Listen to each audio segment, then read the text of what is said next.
नमस्कार साथियों। आज की हमारी वीडियो है ऑटोमोबाइल सेक्टर में जापान की भूमिका। देखिए, जब वर्ल्ड वॉर हुआ था तो उस वक्त अमेरिका काफ़ी ज़्यादा डोमिनेटिंग कर रहा था। सबसे पहले तो जापान था जिसको कंट्रोल करना मुश्किल हो रहा था। जापान का डोमिनेशन बहुत ज़्यादा हो चुका था। वो धीरे धीरे चाइना एंड अदर कंट्रियों को ऐसे कब्जे में करता जा रहा था।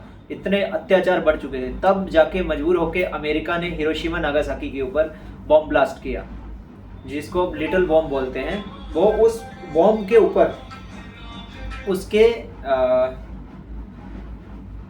बॉम्ब का ऐसा इम्पैक्ट था जैसे वो गिरा नीचे। उस वक्त क्या हुआ, फर्स्ट वाला तो हिरोशिमा पे गिर दिया उन्होंने, कई लोग भाप बन गए, झुलस गए। बट जो सेकंड बॉम्ब उन्होंने गिरा वो नीचे गिरा ही नहीं, ऊपर ही ब्लास्ट हो गया। अब उससे क्या हुआ, रेडिएशन पूरे एटमॉस्फेयर में फैल गई, पूरे नागासाकी या हिरोशिमा जो भी पर्टिकुलर एरिया था। अब कोई केमिकल रिएक्शन होगा तो हवा में उसके कण जाएंगे। जब हवा में कण जाएंगे तो क्या होगा, उससे पॉल्यूशन होगा, श्वास लेंगे, उससे रेडिएशन बॉडी में जाएगी। जो जिंदा बचे वो भी जिंदा मरे एक बराबर ही है। वो ये सोच रहे होंगे कि हम मर क्यों नहीं गए। तो ऐसी कंडीशन में जापान पूरी तरह से झुलस गया, दहल गया इसको देख के। वहाँ के जब किंग थे, उस टाइम किंग वाला फंडा था, तो उन्होंने सरेंडर कर दिया पूरा अमेरिका को कि हम हाथ खड़े कर दिए, भैया अब नहीं कुछ हो पाए। तब अमेरिका ने अपनी सैन्य शक्ति उनको दी और ये बोला कि आप अपनी मिलिट्री डेवलप नहीं करोगे आगे फ्यूचर में, और किस तरह का ऐसा हो। तब उन्होंने सोचा कि हम किस तरह से आगे बढ़ें।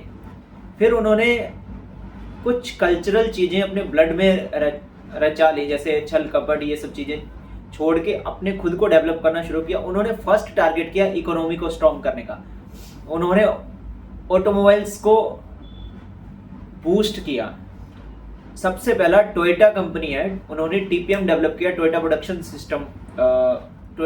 सिस्टम डेवलप किया, और टोटल प्रोडक्टिविटी मैनेजमेंट है ना,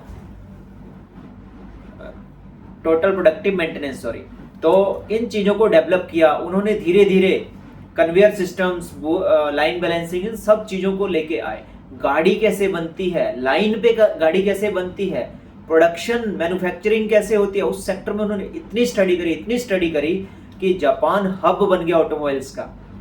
first Toyota is the biggest Giants उस टाइम का। ये फोर्ड वगैरह तो बाद में आया। फोर्ड ने, हाँ ठीक है, लाइन बैलेंसिंग वाला काम फोर्ड ने काफ़ी अच्छे से संभाला, क्योंकि पहले सिंगल गाड़ी आप फ्लोर पे रख के एक एक गाड़ी बना रहे हो, फिर कन्वेयर सिस्टम चला दिया, फिर एक साथ कई गाड़ियों का प्रोडक्शन होने लगा। प्रोडक्शन को बूम करना, क्वालिटी, PQCDMSE, इसमें जो मास्टर डिग्री हासिल करने वाला फर्स्ट ऑफ ऑल जापान था। तो अगर हम बोलें ऑटोमोबाइल की देन है जो, सबसे पहले वो जापान की ही है। तो इसमें कोई दो राय नहीं। जब कोई देश टूट जाता है ना, तो वो किसी एक पक्ष में इतनी मास्टर डिग्री हासिल कर लेता है कि वो उसका मास्टर बन जाता है।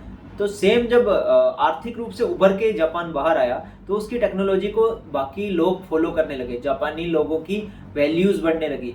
आज भी आप देखोगे जापान इतना साफ सुथरा देश है, उन्होंने ब्लड में रचा लिया, भैया डस्ट यहाँ होनी नहीं चाहिए। अगर कोई सिगरेट भी पी रहा है, वो डब्बी में रख रहा है, उसको कहीं पे भी नहीं गिर रहा। जैसे आप देखोगे हमारे इंडिया में कई लोग हैं जो ऐसे सिगरेट भी फेंक दी, कहीं पे भी फेंक दी। वहाँ पे ऐसा कल्चर नहीं है। कोई अगर गंदगी दिखी ना, कितना भी बड़ा आदमी, चाहे वहाँ का राष्ट्रपति हो, वो भी उसको उठा के डस्टबिन में डालेगा। उन्होंने हम्बलनेस को अपनाया, उन्होंने अपने मॉरल वैल्यूज़ को समझा, इंसान की वैल्यूज़ को समझा, चीज़ों को, मतलब इतने हम्बल, इतने रिस्पेक्ट। आप देखोगे उनका जो जब अभिवादन भी करते हैं तो इतनी पोलाइटनेस है उनके नेचर में। फॉर एग्जांपल मैंने जापानीज लैंग्वेज सीखी थी, तो मुझे उनके लैंग्वेज से ही कुछ कल्चरल चीज़ें समझ आने लगी कि वो कितने हम्बल है। अब वो हम जैसे हेलो बोलते हैं, नमस्कार बोलते हैं, देन वो दे सेड कोनिचिवा, तो इतना 45 डिग्री पे आप झुक के ऐसा सामने वाले को इज्जत दे रहे हो। आप सोचो आपके दिल में क्या प्रभाव पड़ेगा। तो उन्होंने इतना काम किया अपने ऊपर।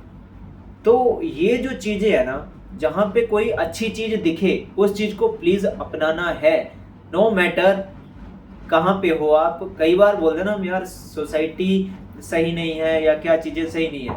मोस्ट इम्पोर्टेंट इज़ आप जिस इन्वायरमेंट में हो उस इन्वायरमेंट पे आपको फुली फोकस रहना है। तो जो जापान की स्ट्रेटेजी थी in the automobile sector is incredible. So I hope इस वीडियो में आपको काफ़ी कुछ समझ आया होगा। इसी मोर वीडियोज़ के लिए चैनल को सब्सक्राइब, लाइक, शेयर करिएगा। धन्यवाद।